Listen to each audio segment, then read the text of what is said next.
Good morning and welcome back after a brief hiatus to the eDiscovery Red Zone. I'm more than delighted to be here with my old friend Browning Marian, who's taken a bit of a vacation due to the vagaries of chronological maintenance, shall we say.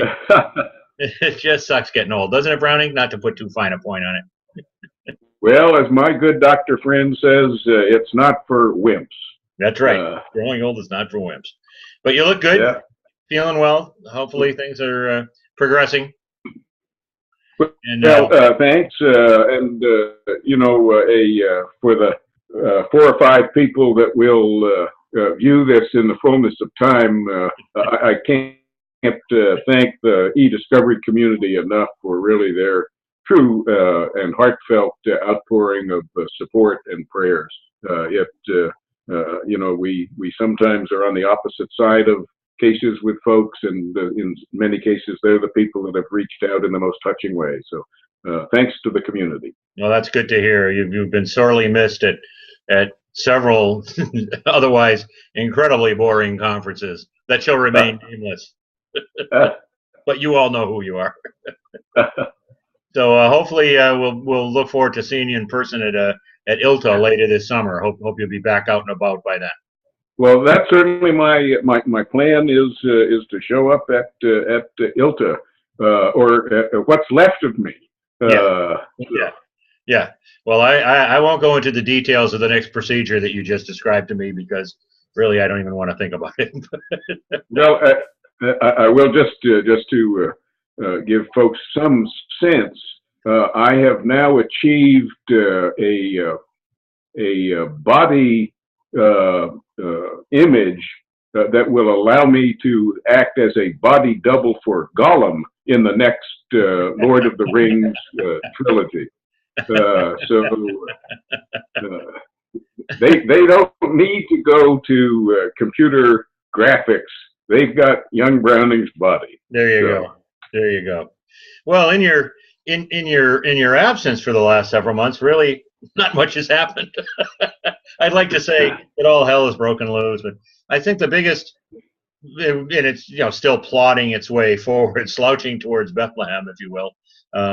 The rule changes finally made it through the committee and have been approved, to the weeping and gnashing of teeth throughout the community. Plaintiffs aren't happy. Some of the judges aren't happy. But the real question, I think, is whether they'll really make any difference in practice. Judge Schindlin at a conference last month said, in real terms, she didn't think that this would affect the actual practice of eDiscovery motion law and case law all that much. So. Well, I would certainly agree with that. I've talked to several magistrate judges who are going to remain nameless that said in some respects they thought the rules change was a fool's errand, simply because they did not think that it would cause any significant change, first of all, in the understanding of the rules, and secondly, how they were going to be implemented. I was really rather taken aback by the stridence of their comments. I think it's going to take judges like Judge Schindlin, like Paul Grimm in Maryland, some of the real thought leaders, and when they get their teeth into a case where the new rules are implicated, hopefully that will prod us to first of all reading what the new rules are and then implementing them in our practice. What I'm seeing over the last several months, and I don't know if it's reaction to this or just the natural progression of things, but judges are being much more stringent about reviewing pleadings and understanding what the obligations of the parties are with representations, but also a much more active role in monitoring and shepherding through discovery protocols, exchange protocols. So a much more activist role on the part of some of the judges to work that through. But on the point of obligations, there was a striking opinion came down recently that you sent me about the ethical obligations of attorneys, and I think that's something that's becoming more widespread. Well, yes, the State Bar of California, as you know, from time to time puts out ethics opinions. California historically has not adopted the model rules, although I think our rules of professional conduct are really but a variation on a theme of what the model rules are, and certainly would be easier for all of us if they were harmonized nationally. But they did come out this year with a formal formal opinion with an interim number on it, on what the attorney's ethical duties are in the handling of electronically stored information. And it's a very thoughtful opinion, and what it basically goes off on is attorney competence, and things. It really keys off of Judge Shinlin's epic He'sBaaaaack and pension committee cases, in which he outlines what lawyers are supposed to do and how they should be implementing this. I still sense that the number of lawyers that have a deep understanding of eDiscovery, I'm going to say it's in the 5% category, 5 to maybe 10%, and I'll take myself as an example. I certainly am aware of the issues, but in terms of hands-on, going and getting data off of computers or doing a forensic analysis or what have you, I have to rely on expertise, and that's where the vendor community comes in, and where it's critical to involve that level of expertise. I am blessed in the sense that I've got, being in a large firm, we've got a wonderful lit support group that I can turn to for a lot of that expertise. But my gracious, for the vast majority of practitioners, they don't have internal lit support, and they're going to have to go to vendors or find somebody in that 5% that will guide them through the minefield.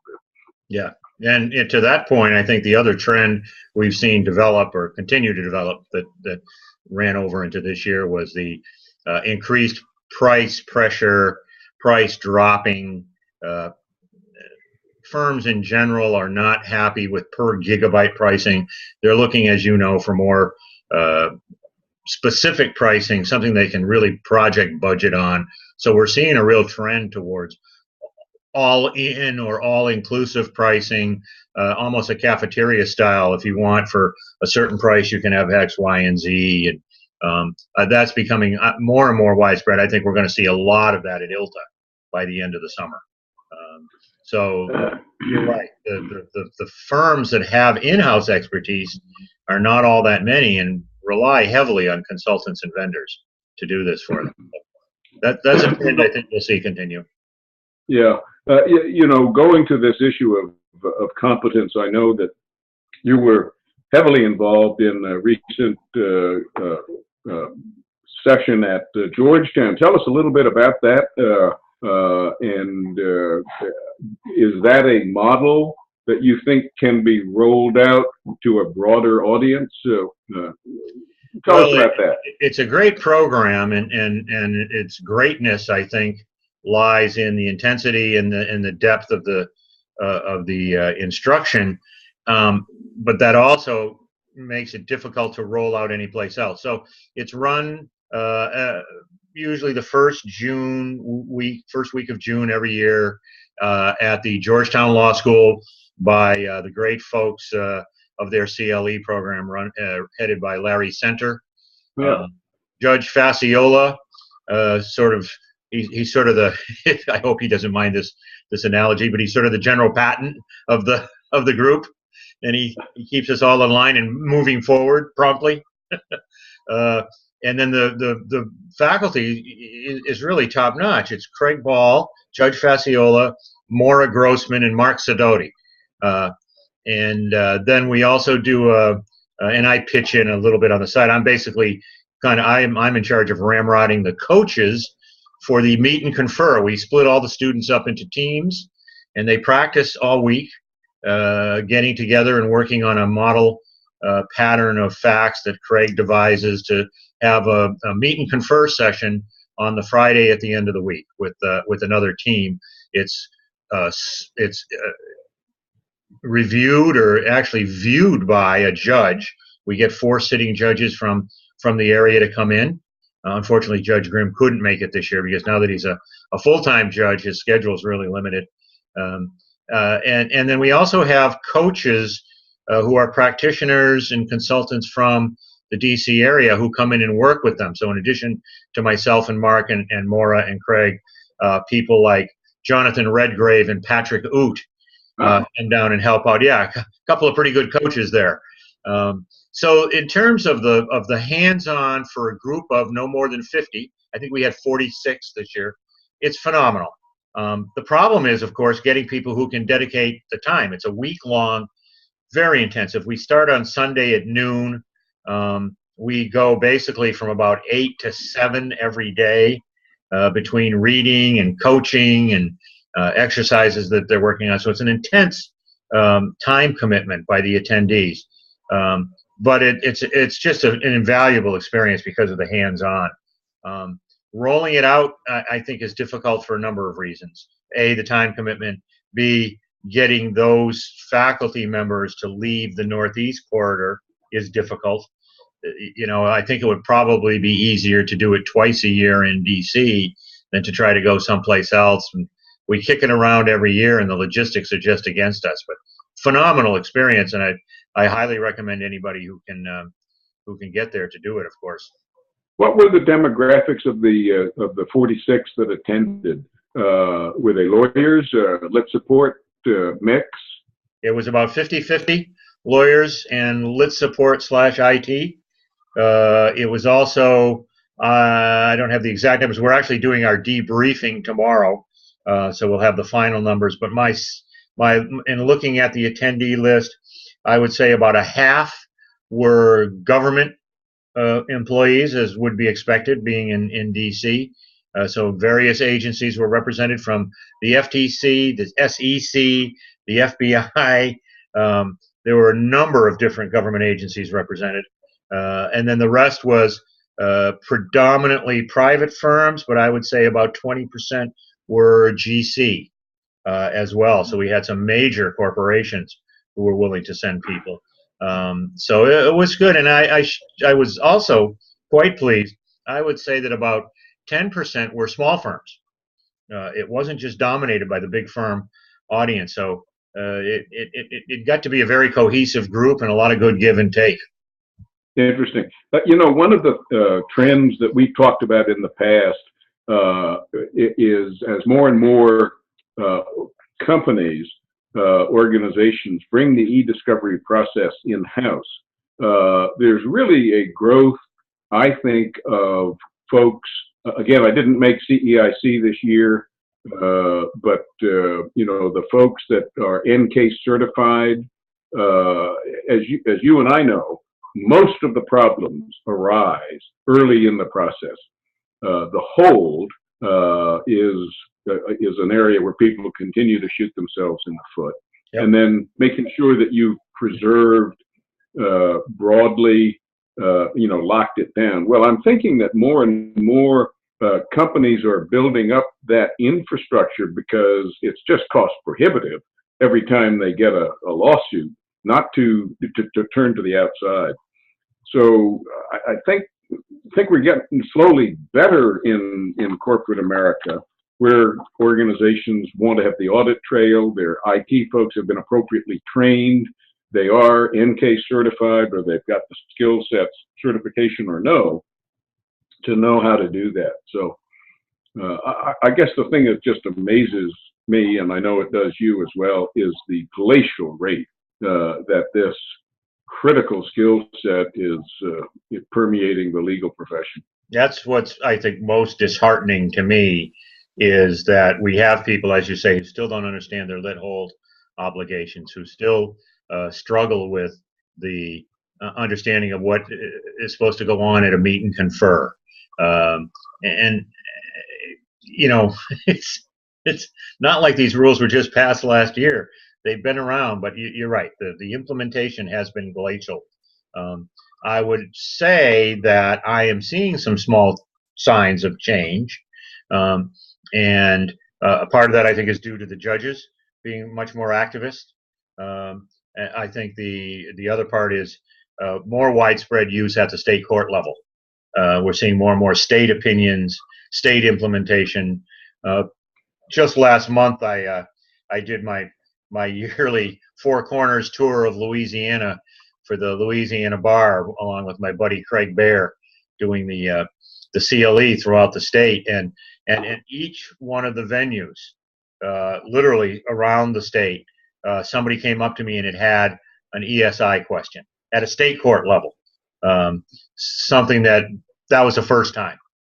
The first time that's happened in towns like Monroe or Alexandria or Shreveport, not just New Orleans, Lake Charles, where there was a big turnout. So I think the tide is coming in, but it's slow. But of course, that's sort of the watchword for our profession, isn't it? Slowly. Yeah. Well, I also wonder,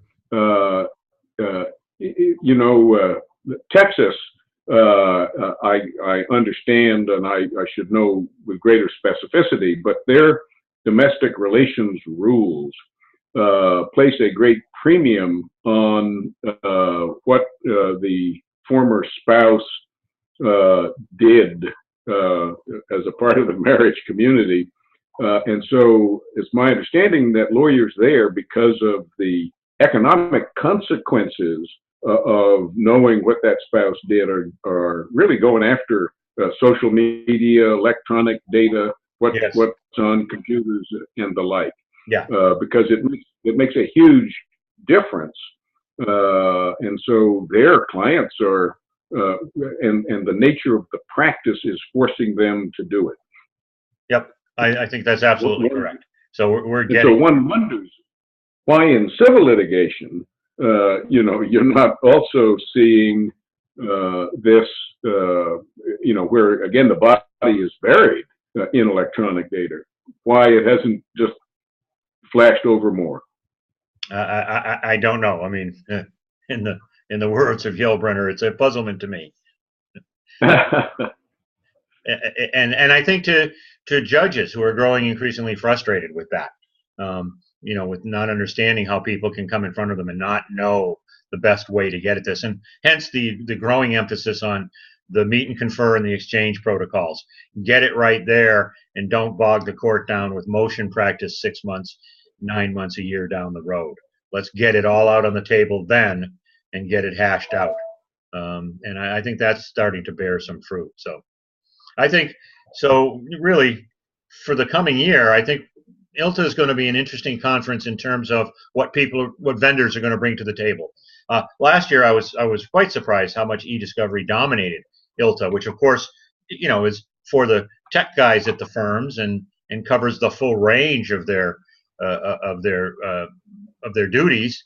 But eDiscovery really took off last year at that show. I think you're going to see that again. And then I'm really looking forward to the Georgetown eDiscovery Institute in the fall, because we're going to get, I think, a sort of a melding pot, if you will, of all the various judges and commentators and folks from the different groups like Sedona. I think that's going to be an interesting think tank experience this year to get some people talking. Speaking of Sedona, it would be wrong not to comment on the passing of Richard Kremen. Yeah, it's unfortunate, and of course, I think both you and I always hate to hear of the passing of anyone younger than us. That's right. Because it just makes us kind of look over our shoulder. Oh no! But yeah, that was unfortunate. He really had spearheaded that group and was a great thought leader. And that's an overused phrase sometimes, but I really felt that he was. And I'd also, I blogged about this earlier in the week, but acknowledge again, the retirement of someone younger than us. How are these people able to retire? That's what we did something wrong, Browning. But Bruce Olsen has retired from the active practice of law and his consulting practice. And so I've certainly old compatriot from the ABA Tech Show days, former chair of the Tech Show, big in the techno lawyer community, and I certainly wish Bruce all the well. He and I had the great experience not only of speaking with him several times, but then writing our book, the eDiscovery for Small Cases, with him. And it was always a great experience. So I'm sorry to see him taking his leave of our space. So. Well, speaking of taking leave, I suppose we've given enough people. We've put enough people to sleep. Yeah. I understand you'll be out of commission now for several more weeks. So several more weeks, and then, as I say, I'm looking forward to ILTA. So. Yep, I will monitor your progress, and we will be in touch. Thanks, my friend. Thanks very much, and for everyone out there, this has been Browning Marian of DLA Piper, Tom O'Connor from New Orleans, Louisiana, saying goodbye from the eDiscovery Zone.